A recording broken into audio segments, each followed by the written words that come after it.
Welcome to the BamaInsider.com podcast. Kyle Henderson alongside Tony Tsokalas, man. Good morning, Tony. Yeah. A little under the weather, so bear with me, guys, if I sniffle or sneeze a little bit during this podcast. Going into week 7, Alabama takes on Arkansas. 6:15 kick. How you feel? They're my favorite, right?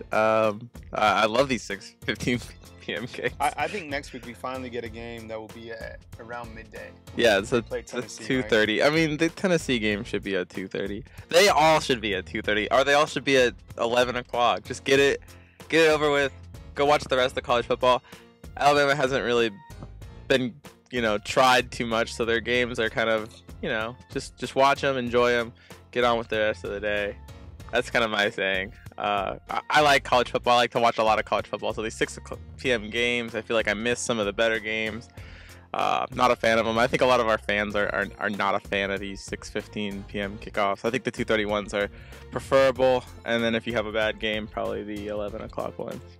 Alabama ranked number 1 in the country, 6-0, taking on Arkansas, who's 2-3, and coming off an ugly loss against South Carolina, losing 48-22. Tony, you had a chance to talk with Trey Biddy of the Arkansas rival site yesterday. What exactly did he tell you about this Arkansas team, and kind of what's the pulse of this squad coming into Tuscaloosa? Well, the biggest thing we talked about was, will Austin Allen play? He's a guy that kind of lit up Alabama through the air last season, and he got banged up. Looks like he has an injury, a shoulder injury. It looks like he did some light passing on Tuesday, and we'll really have to see. I think he had an MRI and everything ended up pretty positive with him. So he's definitely their main guy at quarterback. We'll have to see if he's able to go. If he is, I think they have a better shot. Cole Kelly's a 6'7" guy. Nick Saban said that when he first saw him, he thought he was a tight end. That's the other guy that they'd be using at quarterback. He's a 6'7", but he's athletic for his size, so he's somebody that can run with the ball. I don't think he's maybe as fast, but he's kind of like a power guy. Think big, physical runner that could also probably sling it.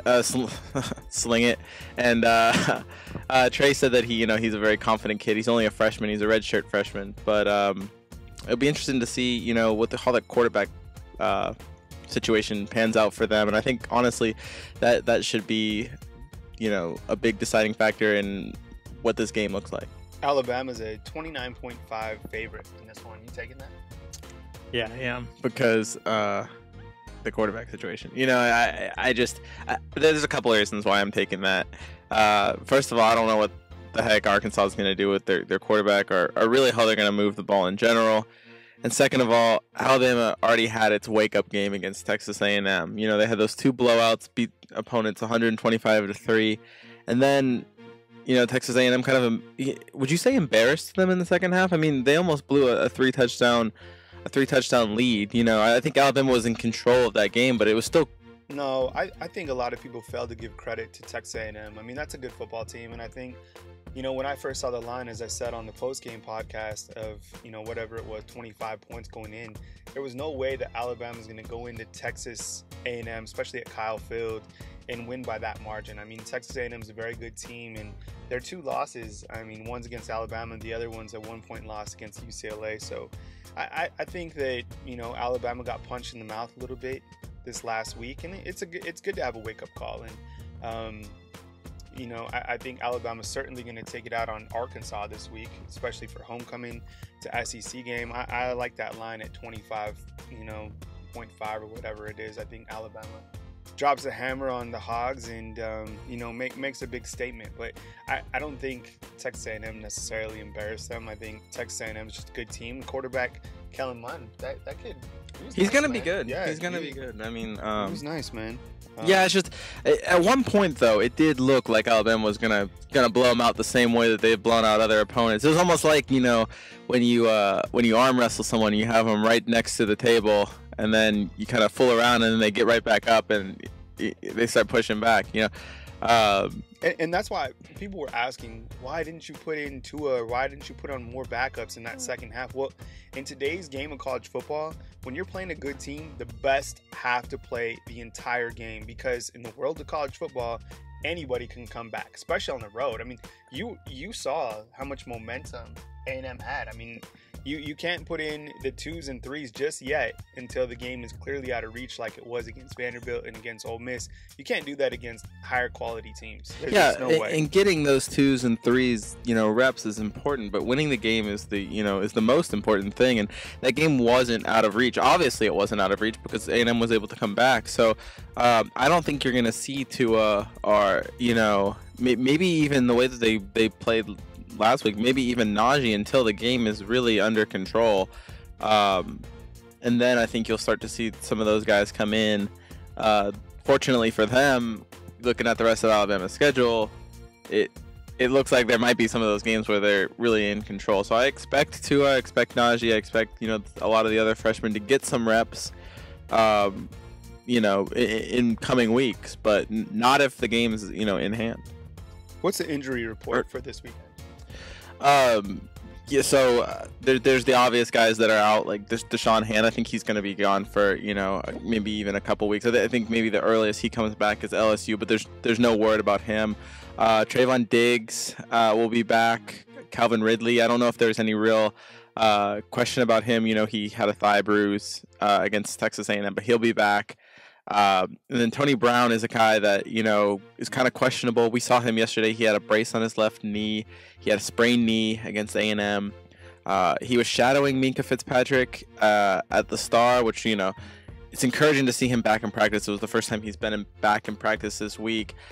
He wasn't moving all too well, but he wasn't, he was out there practicing with the team. So that's encouraging. Nick Saban said that, he would kind of surpass his expectations this week. So that's a position where, lateral movement is key. And, having lateral movement, with a knee injury is kind of tough. So we'll just see, I guess, how he responds in these next, pretty much today. I think if he has a good practice today, he might play some. I also think that if Alabama doesn't have to use him, they're not going to. And what they did with, Tony Brown is the starter in the dime package, and they're moving Minkah Fitzpatrick to star, Hootie Jones to the money position, which is normally occupied by Minkah during the dime package, and they're putting in freshman Xavier McKinney at safety where Hootie Jones was. So that'll be interesting to see how McKinney plays if that's what they do. We got some mailbag questions finally. We got 2 of them. Nice. People don't like the mailbag on the message boards. I saw you throw that up, and I was like, ugh. I know. I put it up there, and man, you guys just don't like the mailbag.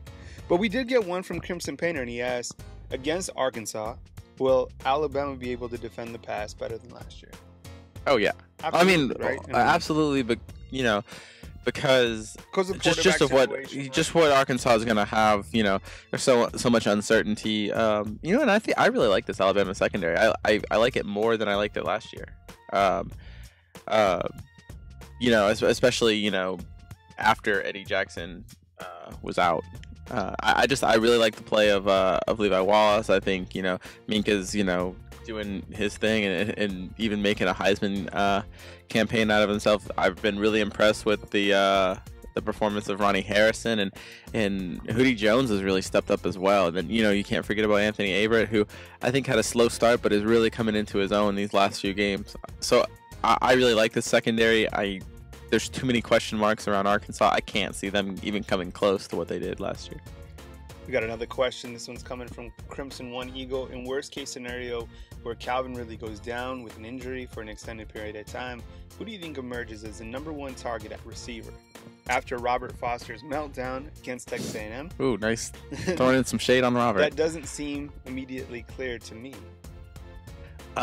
He's got a point.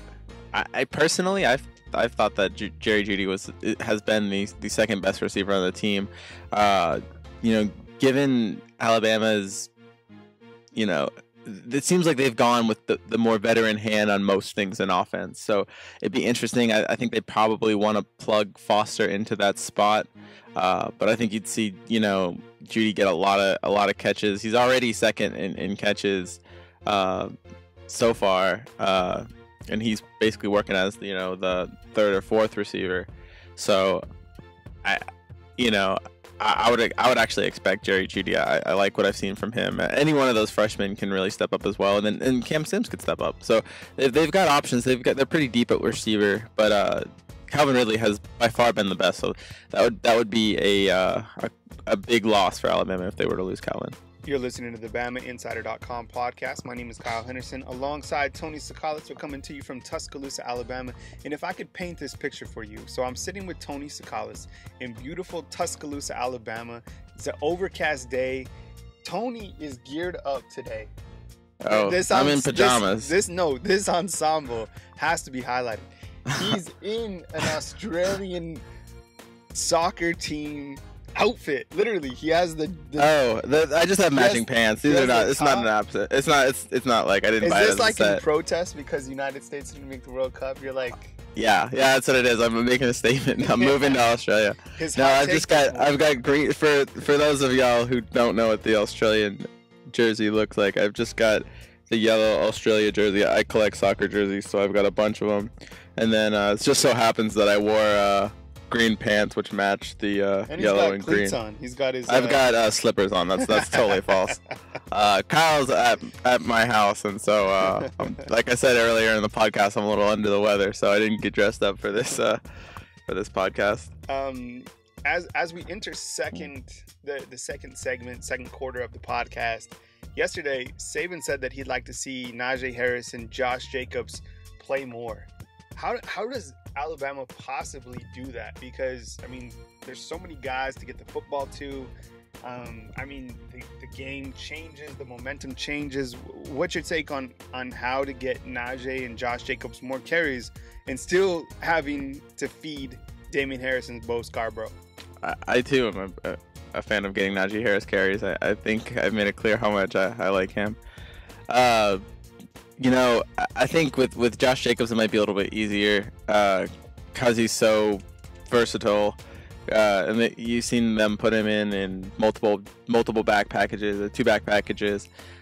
He's a guy that can provide the power game, but also work out of the backfield in the receiving game. So I think he'll be easier to fit in. A&M, it was kind of a weird game where A&M was really shutting down the run. So I think Alabama just kind of went with its top backs in Damien Harris and Bo Scarborough, but I expect to see Josh Jacobs play a lot in this game.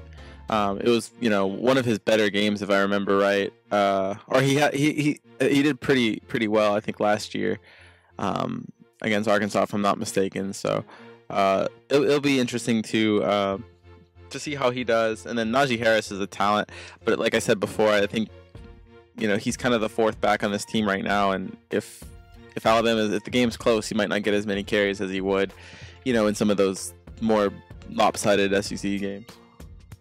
What are your thoughts on the play of Damien Harris and Bo Scarborough after 6 weeks of play? It seems as though Damien Harris has really become the best back on the team.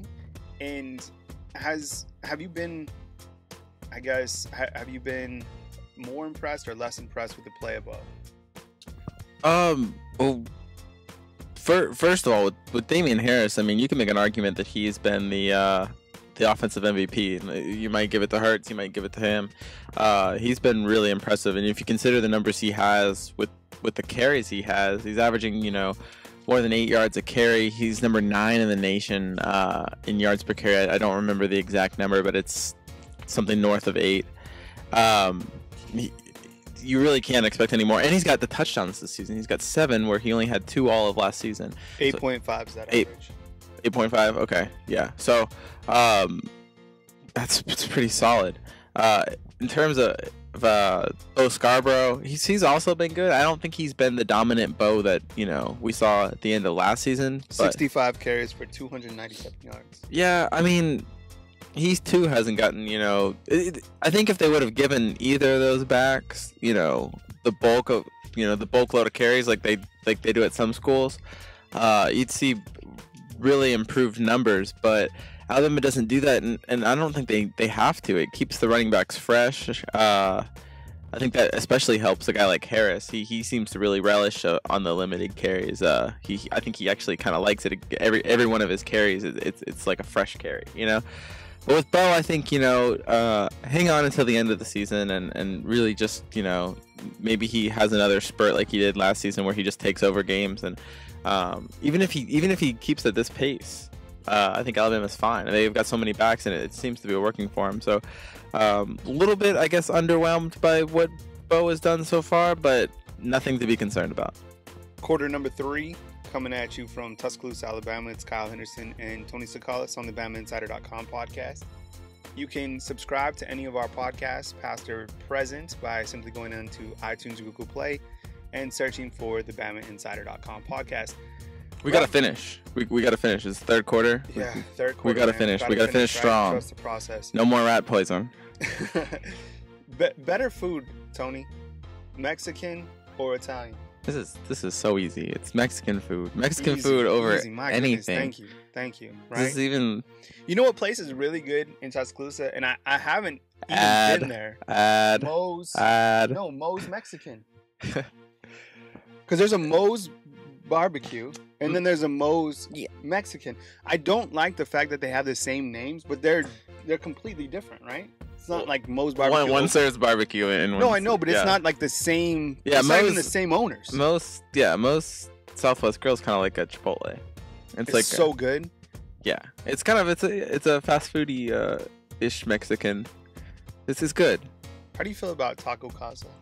I don't even want to. We're not wasting time. We're finishing strong. When I know. Sorry for the people in Tuscaloosa that like Taco Casa. You guys can eat it. I'm not going to. But no, there's some. Despite the two places that you brought up, there are some actual really good Mexican restaurants in Tuscaloosa. Central Mesa that just opened up is really nice. I haven't been there, but I do like jalapenos.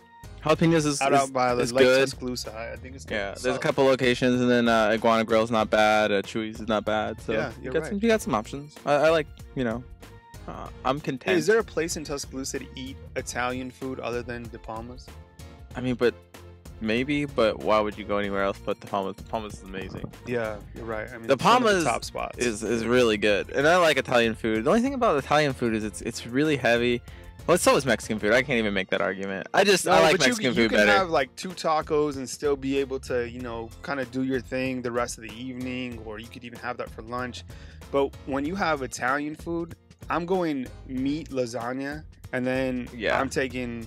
You almost always get dessert too. I don't know why. I never get dessert, but at an Italian place, it's just like, well, this is what we do here.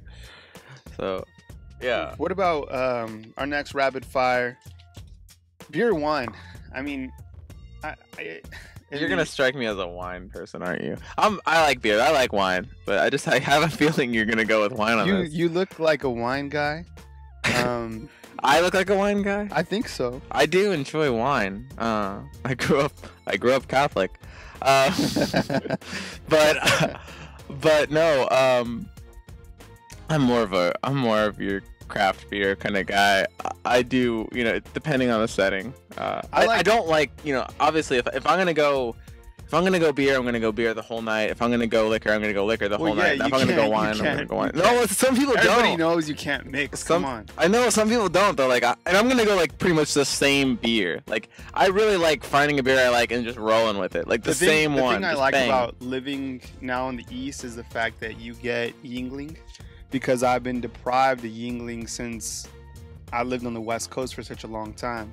I remember first coming to Atlanta many years ago and trying Yingling and just being blown away, and then moving back to New Mexico and finding out that they don't serve Yingling west of the Mississippi. So being out here, it's great to just be able to, get it whenever you want.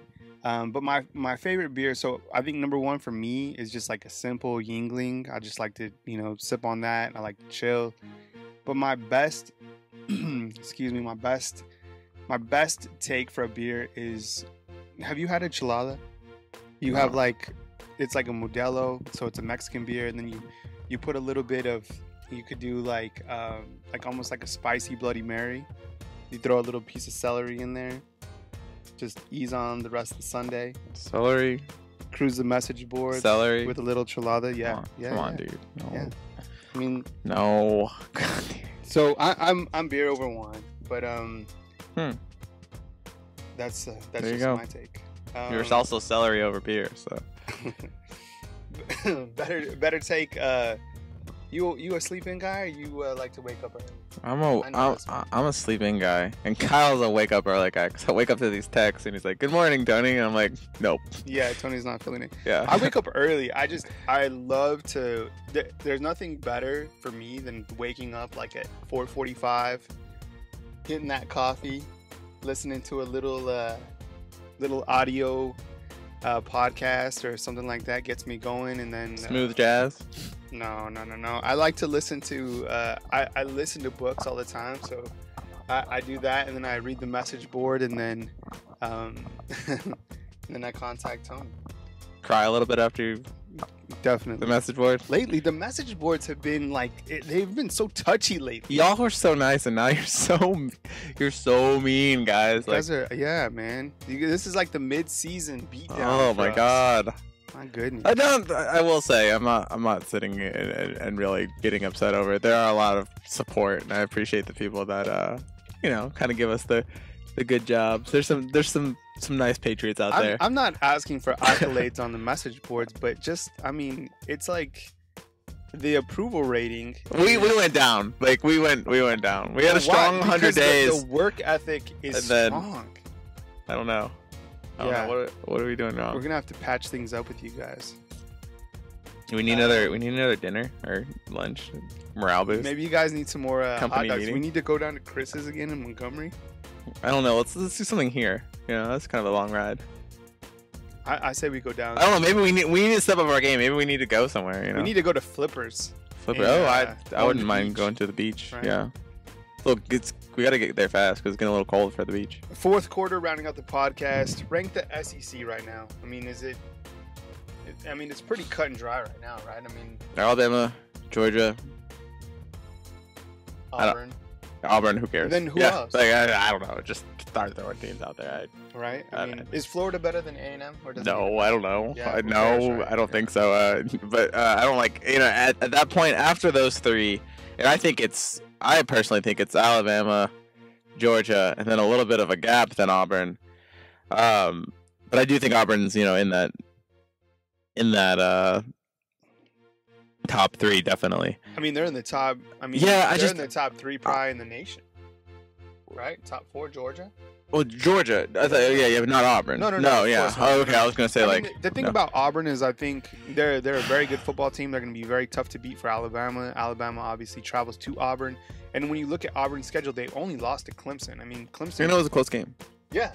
What was it? They just looked so bad in it, or on offense. They look so bad on offense. I mean, but Clemson's legit. Yeah. I mean, Clemson's probably going to be there again. I mean, who's going to beat Clemson the rest of their schedule? Probably nobody. I don't know. Yeah, I just I'm not convinced about Auburn, but at the same time, I wouldn't be surprised. I wouldn't be surprised if they go out and win the rest of their games either. If they were to be, we don't really know all that much about this Georgia team either. So I mean, I just think that Alabama, I don't know, Georgia, they're starting to build an identity similar to Alabama. Their defense is actually allowing less points than Alabama. I think Georgia's allowing 10, and then Alabama's allowing like 10.3. Yeah, this Georgia team is really good, and I think it's on the cusp of getting to be really good. I like what and Kirby their recruiting class. I know you don't follow recruiting as much, but their recruiting class is lights out.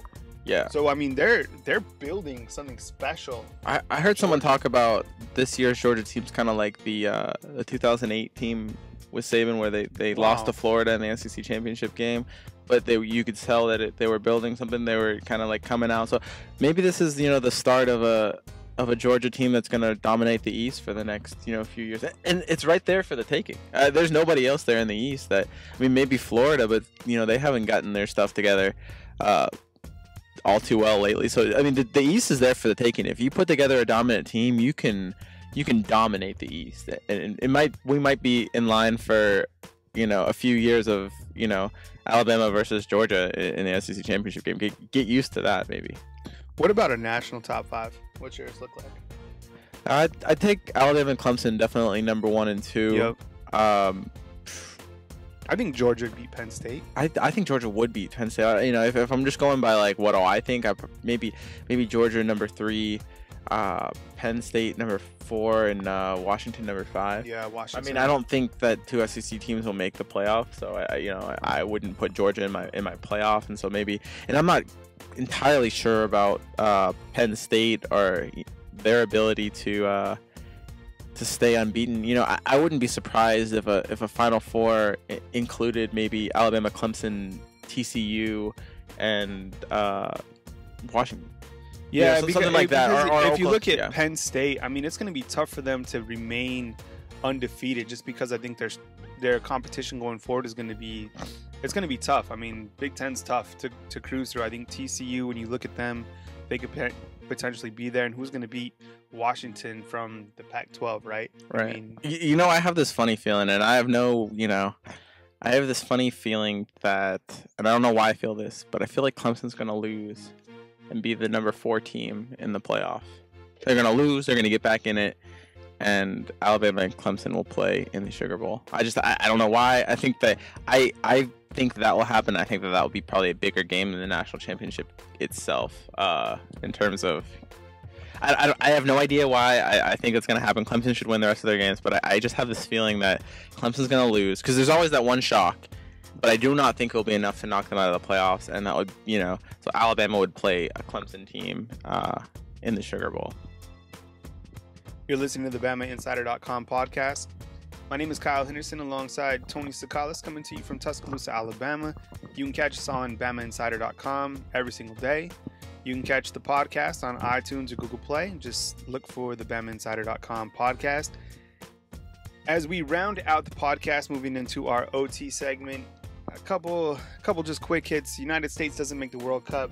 You surprised by that?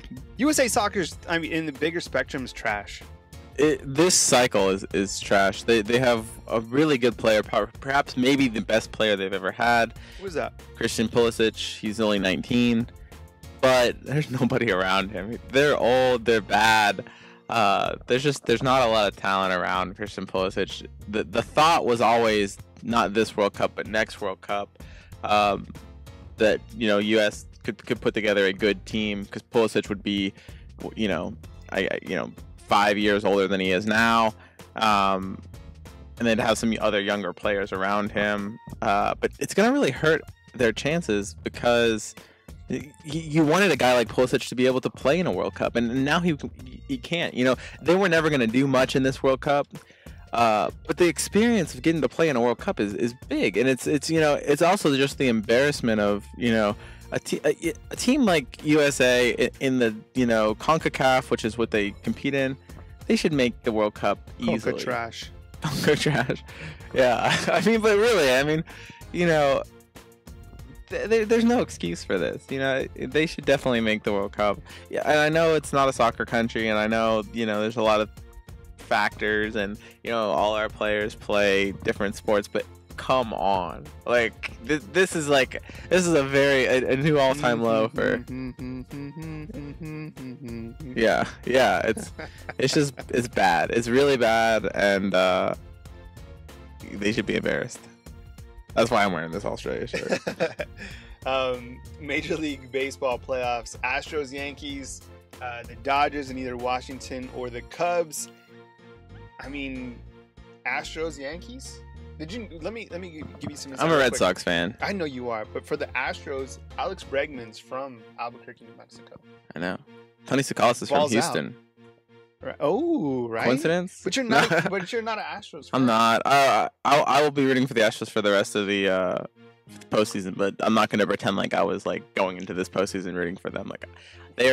They're my best option right now, so I'll root for them. I did go to a considerable amount of Astros games as a kid, and I do support them when they're not playing the Red Sox, but I'm not going to pretend like I'm this, lifelong Houston fan. I'm not. I'm a Red Sox fan, and I would like the Astros to win the World Series because I'm from Houston, but I have not that much invested. I'm not going to lose at any sleep if they don't win. I saw Saban in a Yankees shirt.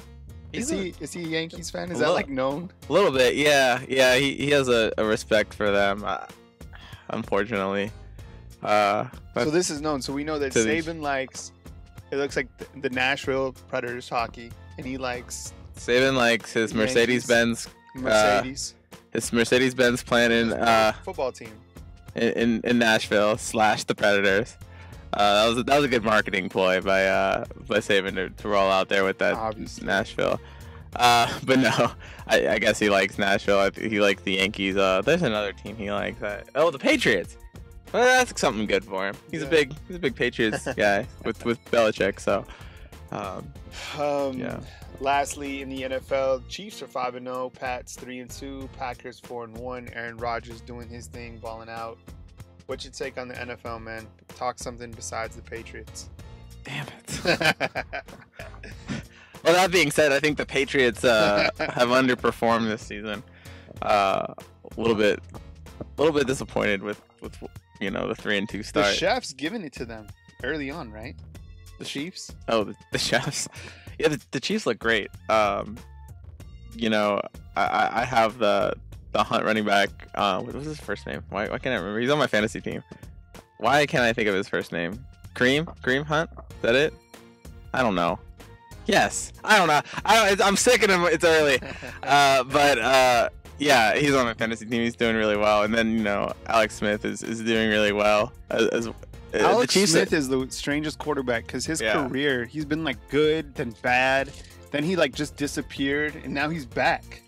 Seems like these quarterbacks, the older they get, the better they become. Right? I mean, there's like no age marker on the quarterback position. Yeah, he just didn't seem like that great of a quarterback. The 49ers, that's my team. We had him for a while. That's gotta hurt. He was garbage. Give it a couple of years. Colin Kaepernick's going to come back, and he's going to do the same thing. Tune in next time for our breakdown of Colin Kaepernick. Yeah. Right? I mean, it's kind of the same thing. It's like you had a guy that was like very promising, and then you kind of wrote him off, and then now he's all world. Right? Yeah, all world. Tune in next time for our breakdown of Colin Kaepernick and the rest of the unsigned he's pretty NFL quarterback. Yeah, I was going to say, he's pretty popular on our board, too. Right? Yeah. Yeah. Him, Jalen Hurts, Tua Tagovailoa, Jamil Hill. I mean, that's what you get, when you cruise on over. Yeah. Right? So on that note, come for the Jamil Hill, stay for the Alabama football. Yeah. So you can catch us back on the website, BamaInsider.com. Hit us up on the message boards. Follow us on Twitter at BamaInsider.com. Follow us on Facebook, Facebook.com/BamaInsider. I'm Kyle Henderson. He's Tony Tsokalas. We also have Andrew Bone on the team. Be sure and check out his Alabama football recruiting board, and I'll have another podcast with him this weekend as we talk weekend visitors. Should get a pretty good list coming to Alabama for their homecoming game. Until next time, my friends, catch you soon on the BamaInsider.com podcast.